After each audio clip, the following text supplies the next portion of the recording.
Bom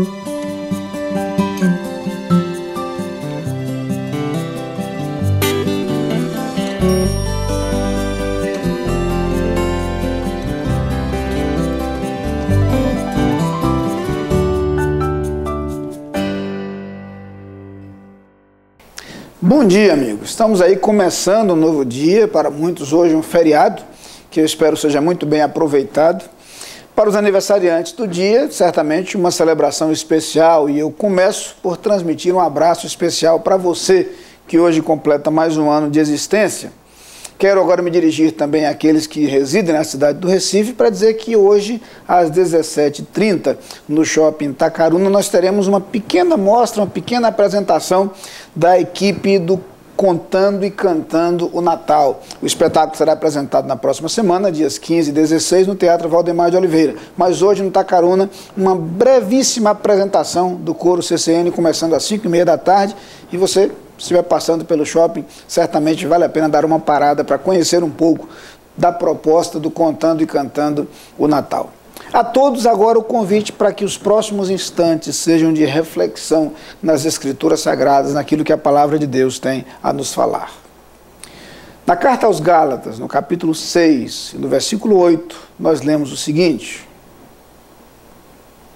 porque o que semeia para a sua própria carne, da carne colherá corrupção, mas o que semeia para o Espírito, do Espírito colherá vida eterna. Algumas vezes nós somos lembrados do fato de que a vida é uma semeadura. O versículo anterior ao versículo que lemos traz uma verdade e um princípio permanentes. Aquilo que o homem semear, isso também ceifará. A verdade é que nós colhemos na medida daquilo que plantamos, colhemos na proporção que plantamos, colhemos o tipo de planta que semeamos. A verdade é que a nossa colheita estará direta e inevitavelmente relacionada àquilo que semeamos. O que significa dizer que os nossos investimentos trazem resultados.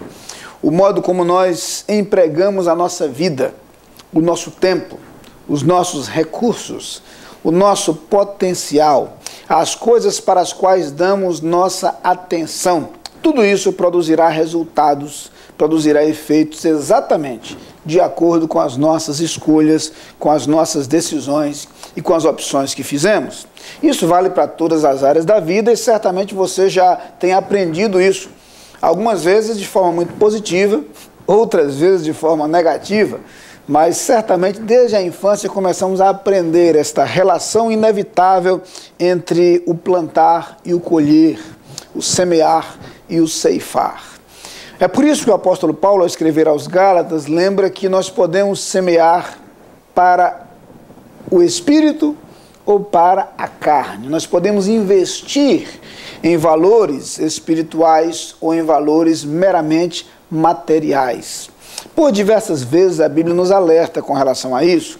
Quando Jesus conta, por exemplo, a parábola do rico insensato, aquele homem cuja fazenda produzira muito, cuja prioridade era o ter. E o texto diz que ele decide reconstruir os seus armazéns, seus celeiros, para guardar toda a sua produção e dizer à sua alma que a alma agora poderia descansar e folgar porque tinha em depósito muitos bens para muitos anos.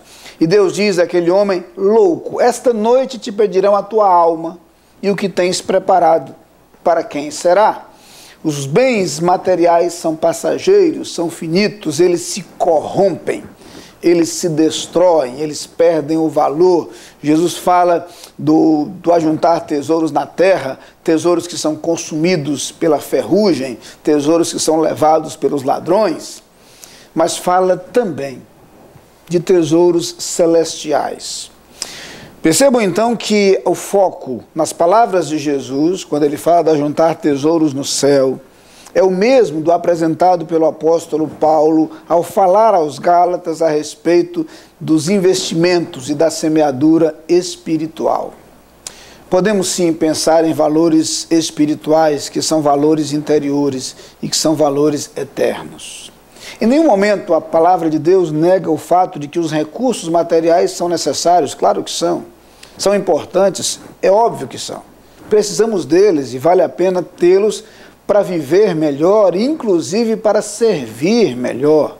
E os bens se tornam muito mais preciosos quando nós descobrimos a arte de repartir, a arte de compartilhar. Descobrimos então que os nossos bens se ampliam em seus efeitos e resultados, porque não apenas nos abençoam a nós mesmos, mas abençoam a outros. E isso traz felicidade para os que são alcançados e traz felicidade para nós, porque somos felizes quando conseguimos repartir e compartilhar. Não apenas isso, somos amados por Deus de forma particular, quando temos capacidade de contribuir, de cooperar liberalmente. Deus ama o que dá com alegria, o que Paulo escreve também em uma de suas cartas. A verdade é que quando nós entendemos que os bens materiais têm seu valor e seu papel, eles podem ser extremamente úteis e importantes, mas jamais poderão ser a prioridade de nossa existência. Jamais podem ser a exclusividade de nossos investimentos. E é lamentável perceber que muitas vezes somos tentados a viver em função do ter. E quantas pessoas vivem exclusivamente em função do ter, em função dos bens materiais. E até mesmo as pessoas se tornam meio, se tornam instrumento para que esses possam ter mais. Não, a palavra de Deus nos propõe que nós investamos nos valores espirituais. Quem semeia apenas na carne, apenas para o material da carne, ceifará corrupção.